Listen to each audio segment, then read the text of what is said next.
Well, good morning and welcome to the second half of talking about methods and modes of mechanical ventilation. Last time we talked a little bit about why do we have waveforms, why do we have graphics, what can these things show us, what can they tell us. We talked a little bit, just hit upon pressure ventilation, a little bit on volume ventilation, talk a little bit more about that today. We also talked about some of the modes that we had. Matter of fact, we went through CPAP. CPAP is now on a lot of vents called spontaneous. Basically, what that means is the patient owns all the work of breathing. They set their own respiratory rate. They set their own tidal volume. In some cases, it's interesting to have CPAP, but without any elevated baseline. A lot of times when we do set up CPAP, you'll see people talk about CPAP with PEEP. The reason being is that now we have that elevated baseline. Remember, your breaths all start and end at the baseline. How do we know that a patient's doing a spontaneous breathing, for example, with CPAP? Remember, all of the breaths start below the baseline. That's your negative deflection. And if you think about spontaneous breathing, in order to breathe spontaneously, you have to make your inner thoracic cavity more negative at that particular point in time. So that's how we can tell what's going on with our patients. We talked a little bit then about PEEP, PEEP as PEEP. PEEP is positive in expiratory pressure. Remember, we have a threshold resistor, which is the same thing as a PEEP valve. What that does for us, it allows us to keep the pressure in the airway. When we use PEEP, we're trying to improve the oxygenation, increase our functional residual capacity, recruit alveoli, decrease the work of breathing. We also want to increase compliance. One of the things you're going to see, we talk a lot about compliance and resistance. Compliance and resistance are the two major things that we're going to talk about after the next lecture is through. They are what we have to work with or work against when we're ventilating our patients at this particular point in time. So PEEP, for the most part, normally has a rate and a tidal volume set with it.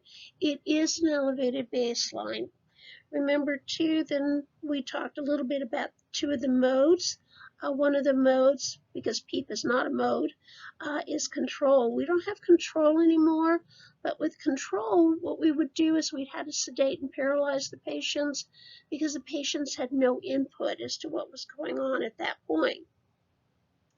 That turned out to not be the best thing we've ever done in life, so then we changed it and we added assist control. It's still the basic control, but what we allow patients to do is to go ahead and trigger a machine breath. In this case, just like with control, all the work of breathing belongs to the machine. The only thing the patient has to do is to be able to reach sensitivity. If they can reach sensitivity, then they can go ahead and trigger a machine breath. We're going to talk a lot about sensitivity because unfortunately sometimes we do not set it appropriate, and that does increase the work of breathing, or it makes the vent too sensitive to the patient, and the patient's going to end up with quite a few extra machine breaths, and that's where we'll run into some problems with it at that point. So one of the things I wanted to talk a little bit about before we started too, one of the definitions that we had is how do we ventilate? And what we talk about is pressure ventilation. Pressure ventilation is really coming back again. We started off way back when with pressure ventilation. We used to use it quite a bit with babies. We used volume with adults. Then we got away from that. We started using volume with the babies, and then we started doing pressure with the adults. And we're getting more and more towards pressure with the adults. Part of the reason is we're looking for lung protective strategy. And pressure, we're able to control it. And if we can control it, that's one of the things we're looking for.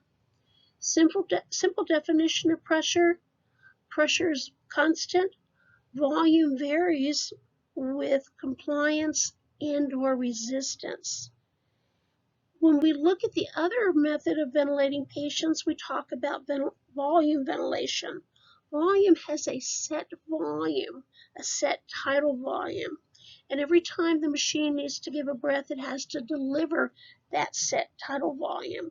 What you need to be aware of, though, is that doesn't mean the patient is going to get all of that volume. If we hit a pressure limit too quickly, the machine still has to put that volume out, but we're going to dump it down the expiratory limb. So the patient's only going to get that portion of the gas that went to them prior to hitting the pressure limit. So if the patient's also doing something, for example, biting on the ET tube, or they've somehow managed to get a hold of the circuit, they can also hit that pressure limit much quicker. And if they do, they're only going to get a very small portion of the tidal volume. But every time the machine triggers a breath, it has to put out that volume that's been set at that particular point. So what we talk about with volume ventilation, volume is constant, pressure varies with compliance and resistance.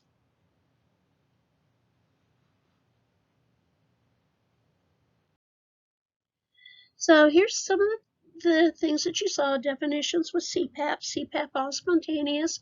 Remember with CPAP, the patient owns the entire work of breathing.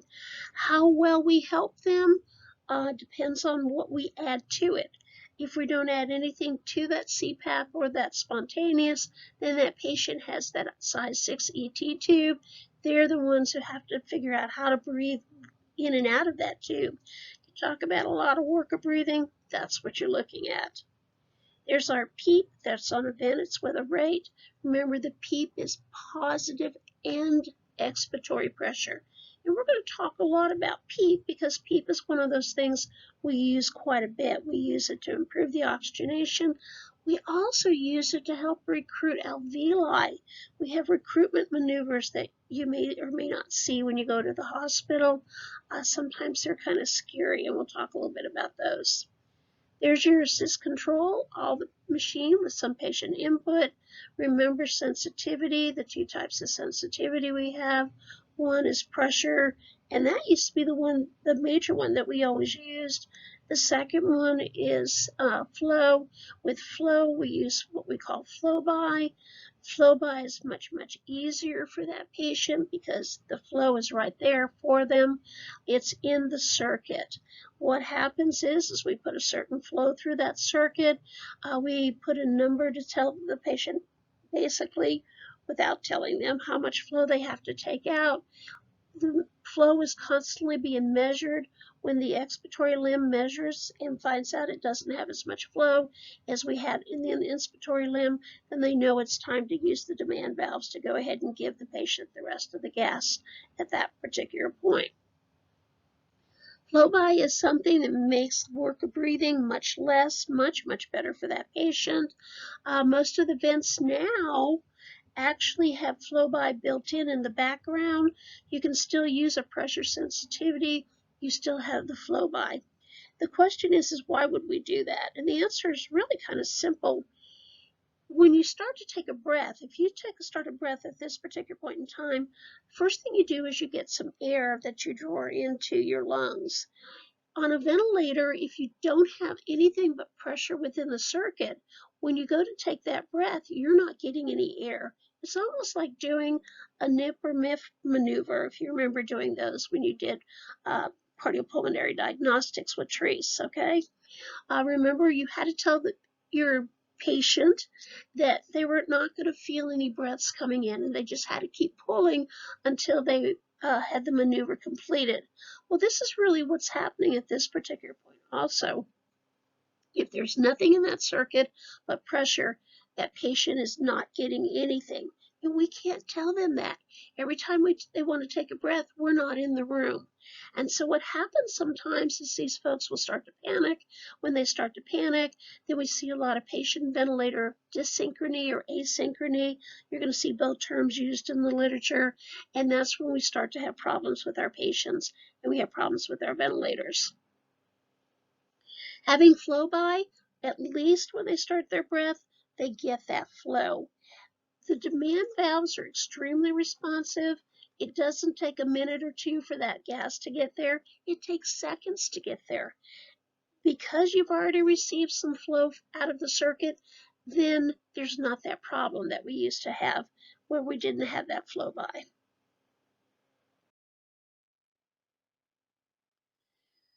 So what we're going to talk a little bit about today then is we want to talk about both IMV and SIMV. The difference between IMV and SIMV has to do with when are mandatory breaths delivered. IMV is intermittent mandatory ventilation. SIMV is your synchronized intermittent mandatory ventilation. What you can do with IMV and SIMV is the patient has the option of taking any spontaneous breaths in between those machine breaths. If they have a respiratory rate of, say, 10 breaths per minute, every 6 seconds they're going to get a machine breath. If they want to try to jam 5 breaths in between those two machine breaths, they can do that.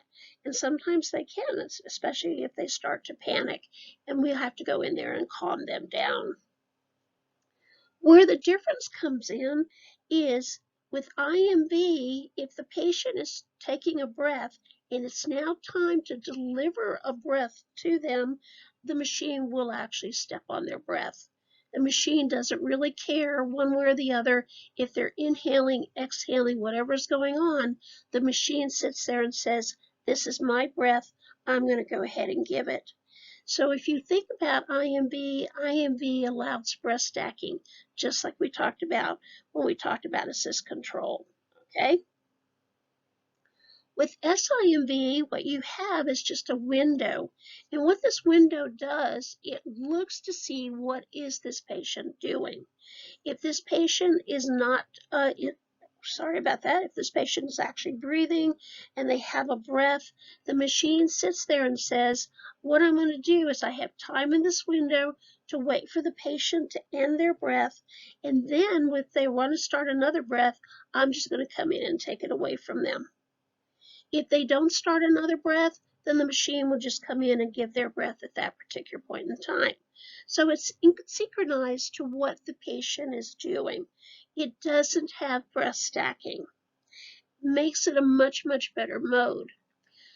What we've seen probably in the last 10 years or so is that we've moved away from SIMV. And part of the reason we did is they did some studies, the National Institute on Health did some studies. They looked at what was going on with these patients. They determined that the patients on SIMV had increased workload of breathing. They also determined it took longer to wean them and to get them off the ventilators. They said, critical patients, do we really want to use SIMV and cause more problems with them? So what we've been doing is we've been getting away from SIMV, and we're actually using assist control much more now than we used to. There's an interesting article if you get into the respiratory journals back in 2016. There's an article about, is it time to get rid of SIMV? Take it out of the inventory, so to speak. Take it off the ventilators. Interesting debate was held with that article. It talks about the pros and cons. Some of the physicians actually got together. They did a roundtable with Robert Kaczmarek. He's the primary author of your Egan's book. And they talk about, what are the good points of SIMV? What are the bad points of SIMV? Where do we go at this particular point in time? So one of these days we may see SIMV gone also. Another one that we have with this is, as you can see a little bit, is the inverse ratio. Inverse ratio means I have a longer I time than E time. If you remember, even from first semester in cardiopulmonary diagnostics, I to E ratio is 1 to 2. As long as everybody's doing 1 to 2, we're happy because everybody's breathing as they need to. Well, one of the things we tried with our patients who had ARDS, we were trying to open up those airways. And as a result of trying to open up those airways, we found it very difficult because of all the exudate and the decreased compliance. And so what we tried was what we call the inverse ratio. We gave them more time to inhale and for the machine to deliver the breath than we did for the patient to exhale. Did this have problems? Unfortunately, it did. Sometimes it causes what we call barrel trauma. Barrel trauma is one of those things that is like pneumo on a ventilator. It's caused by too much pressure at this point. So what we did is we've gotten away from the IDE ratios, the inverse IDE ratios, and we're still using 1 to 2. When we talk about our patients who have COPD or neuromuscular, sometimes we need a 1 to 3, 1 to 4 ratio, IDE ratio, if we can get it for those patients. What's interesting though, we get our patients used to breathing on assist control, and sometimes what we'll do is, especially when we're trying to wean them, we'll take them out of assist control, put them on CPAP or spontaneous. The patient has been comfortable because they figured out how to work with the machine and get any other breaths that they want to.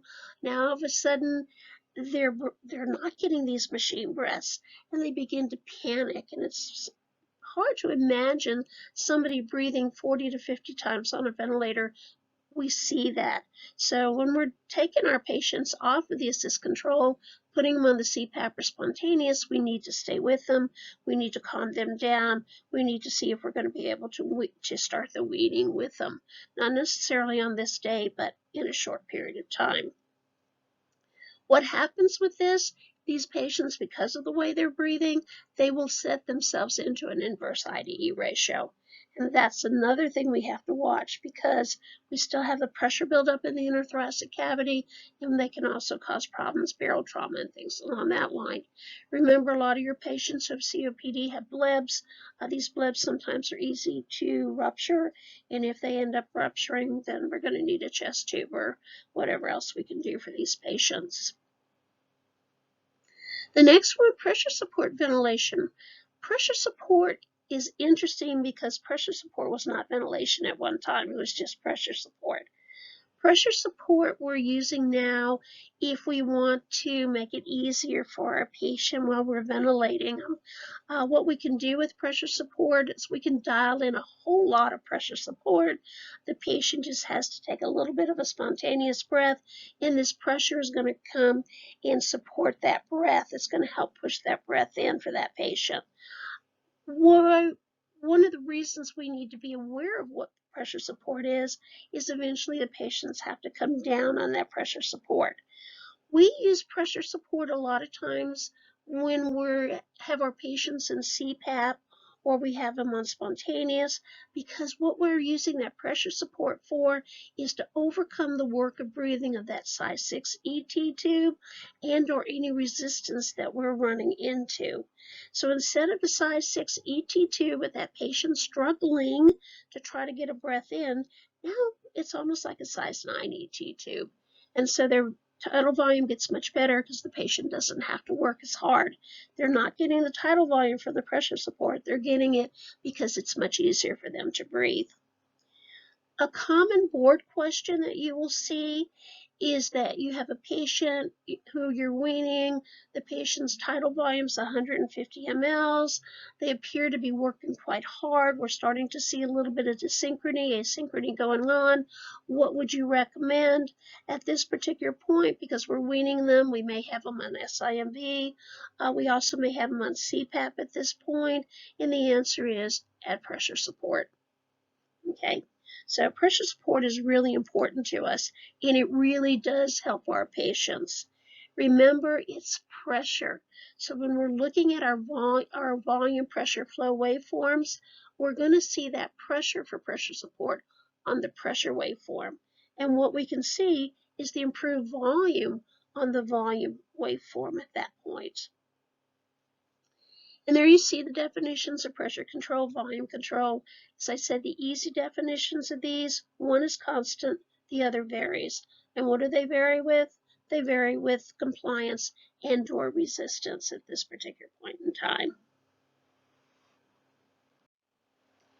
It's always interesting too, especially when we're going back to pressure support a little bit, that sometimes we'll be in the ICU and we'll get asked by the nurse or even some of the residents or whoever happened to be working with the particular patient as to why can't I have pressure support on this patient. And a lot of times you have to take a deep breath and just relax and not allow yourself to go, I've told them 500,000 times, and when are they going to learn this? You just want to sit there and say, this patient is on assist control. Assist control has no spontaneous breaths. The patient doesn't need pressure support when they're in assist control because the machine is delivering all of the breaths. The machine owns the work of breathing. When the patient is breathing spontaneously, they do need some support. And how do we give them that support? We do it with pressure support. So pressure support only works on spontaneous breaths. Now, it's not only the nurses and the physicians that we deal with, we also do this with our fellow RTs, because sometimes they have these moments where they don't remember that, and they're thinking that, oh my gosh, this patient is going ahead taking a breath on their own. Perhaps we need to put some pressure support on them. Fortunately for us, the newer vents that we have will not allow you to see things like pressure support if your patient is on assist control. It's not until you change to a mode where you actually have spontaneous breathing that this option will actually come up.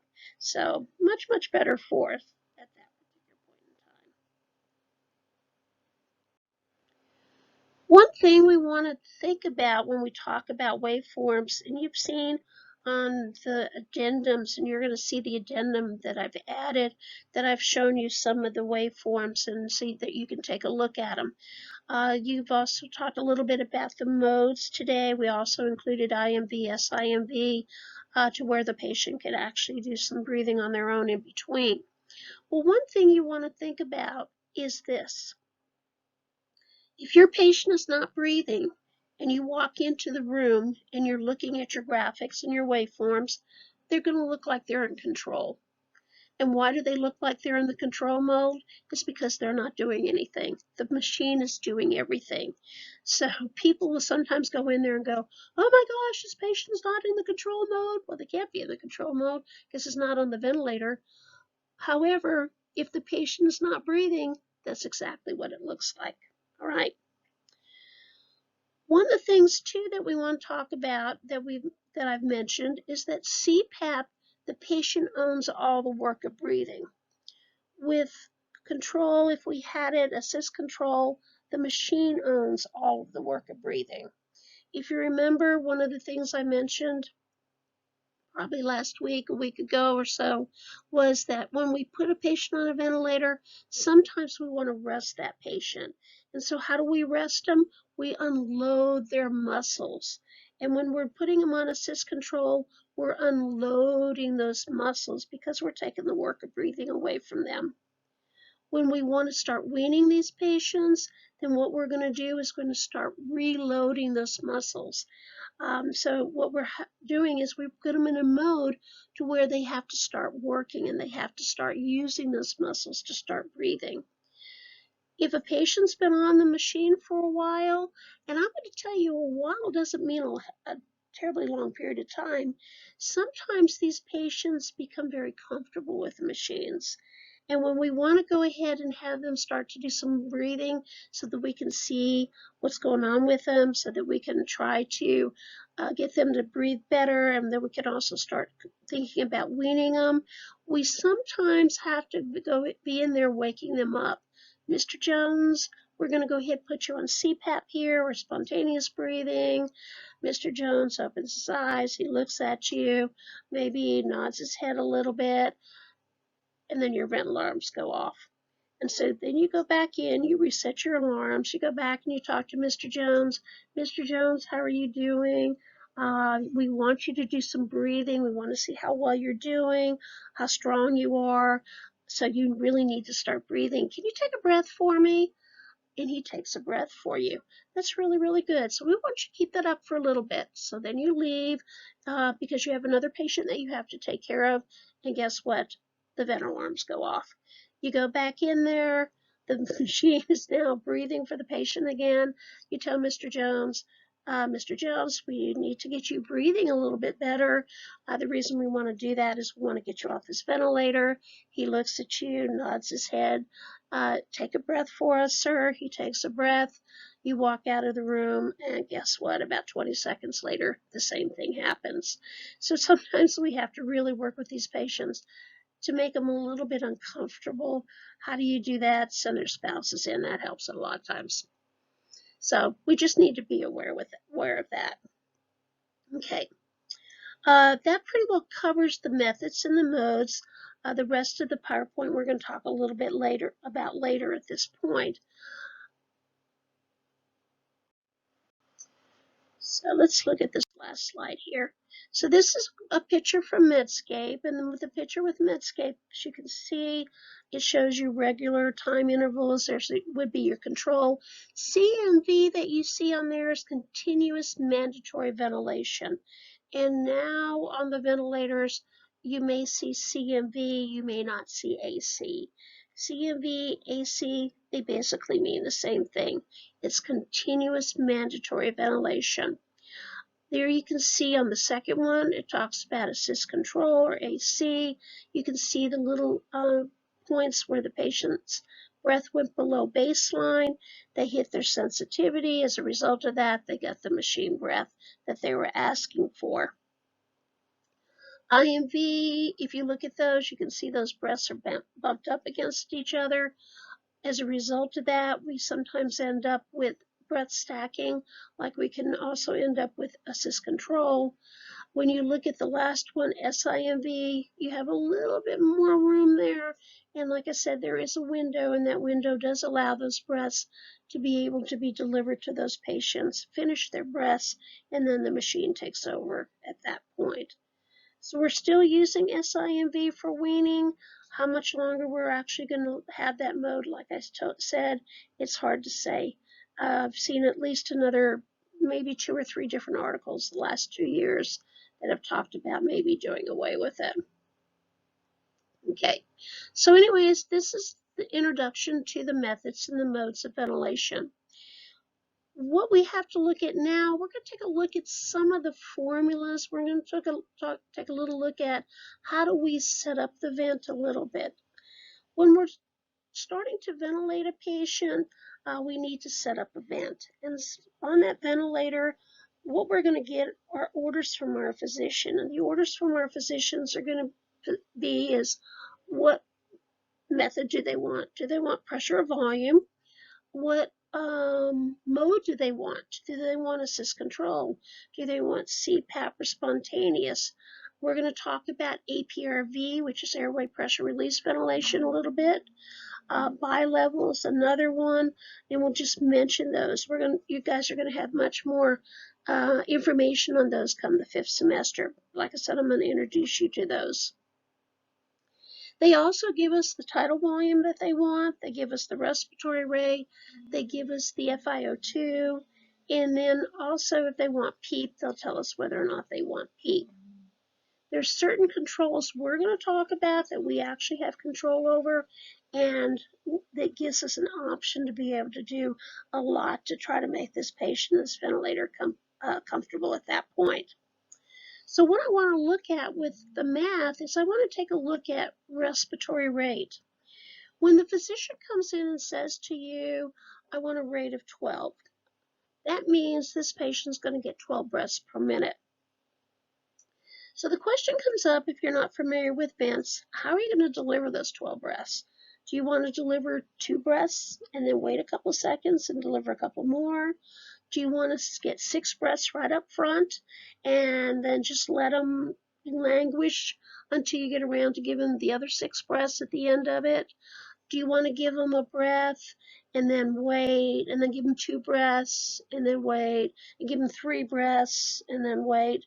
No, this is not really what we're trying to do. We're trying to keep this patient comfortable, and there's no way the patient's going to be comfortable doing something like that. So what we do is we break them out. We space them out. And we space them out with a very simple formula. What we're going to do is take 60 seconds per minute and divide by that respiratory rate. So if the patient's respiratory rate is 10 breaths per minute, 60 divided by 10 is 6. That's 6 seconds. Every 6 seconds, the patient's going to get a machine breath. Okay? Everybody got that for me? We're going to take 60 seconds per minute divided by that respiratory rate. If the respiratory rate is 10, 60 divided by 10 is 6. That's 6 seconds. Every 6 seconds, this patient is going to get a breath. That 6 seconds is called total cycle time. Total cycle time is where the patient and the machine have to inhale, exhale, get ready for the next breath. Total cycle time is where you have inhalation, exhalation, and getting ready for the next breath. Whatever doesn't belong to inspiratory time or TI belongs to expiratory time. If you have a very short inspiratory time, you're going to have a long expiratory time. Sometimes that gets us in trouble, and we have to be able to make adjustments so that we can straighten out that TI and that TE and make the patient more comfortable. So if we look at that, then a total cycle time has to have a TI and a TE. TI is inspiratory time, TE is expiratory time. If I add TI and TE together, I'm going to get total cycle time. You now have two formulas for total cycle time. One is your 60 seconds per minute divided by the respiratory rate. That will give you your total cycle time in seconds. The other one is if you know what the TI is and you know what the TE is, if I add them together, that will also tell me what my total cycle time is at that point. So I have a lot of ways of finding out how often is this patient really going to go get a breath. The nice thing about this, I can rework these formulas. For example, say I know what the total cycle time is, and I know what the TI is. I want to know what the TE is. What I just need to do is take my TCT minus my TI. That gives me my TE. Why do I know that works? It's because what doesn't belong to TI has to belong to TE. And I also know that TI plus TE gives me TCT. Another way of doing another formula, if I know the total cycle time and I know the TE, now I can find the TI. So TI is equal to TCT minus TE. Why do I know that works? Because remember, whatever doesn't belong to TE has to belong to TI. So if I know how much time I'm spending in exhalation, all I have to do is subtract it from the total cycle time, and that gives me my TI.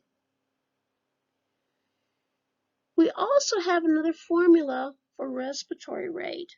If you remember the beginning of class, we said respiratory rate was equal to your minute ventilation divided by your tidal volume. Well, at this particular point in time, I don't have a minute ventilation. I don't have a tidal volume. I do want to know what my respiratory rate is. It seems that the graphics display is going in and out. I'm not able to see what I'm looking for. For some reason, the ventilator went through preventive maintenance. We got it back, and it's just not working. The only thing it's doing is ventilating the patient. And so at that particular point, we're going, oh, mercy. Let's see what this patient's respiratory rate is.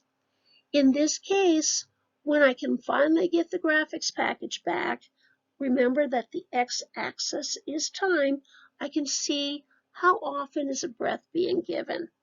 That's my total cycle time. If I take that 60 seconds per minute, divide it by my total cycle time, that will give me my respiratory rate. So now you have two formulas for respiratory rate. One is minute ventilation divided by tidal volume. Remember, both minute ventilation and tidal volume either have to be in liters or milliliters. It's your choice how you want to do that. That will give me respiratory rate. If I know what my total cycle time is, if I divide the total cycle time into 60 seconds per minute, I can find my respiratory rate that way also. So those are probably the simple formulas. I know there's probably some of you out there going, there's no such thing as a simple formula. Those to me, though, are fairly simple. On the addendum that I've added under course content, under PowerPoints, you're going to see that there are some definitions like you had last time that need to be answered. You also have some problems. You also have some examples of how to do these problems. Finding total cycle time, TI, TE, and respiratory rate. Hopefully you find them fairly easy. If you don't, please email me or call me, and I'll be glad to talk to you about them. If you have any questions about this presentation, please either email me or call me, and then I can answer any questions that you have. On Friday, what we're going to do is we're going to finish up with this PowerPoint. And what we're going to do on Friday, we're going to talk about how do we want to ventilate our folks. We don't ventilate everybody the same. We may give them a vent. We may give them an ET tube. We may give them a trach tube. We have different respiratory rates. We have different tidal volumes. We have different pressures that we use with them. There's a lot of different things with it. So on Friday is going to be the end of this PowerPoint. And we're going to go on and start with the PEEP PowerPoint. Thank you.